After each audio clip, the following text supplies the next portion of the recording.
أعوذ بالله من الشيطان الرجيم. بسم الله الرحمن الرحيم.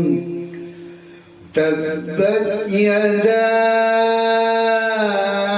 أبي لهب وتب ما أغنى عنه ماله وما كسب سيصلى نارا ذات لهب وامرأته حمالة الحطب في جيدها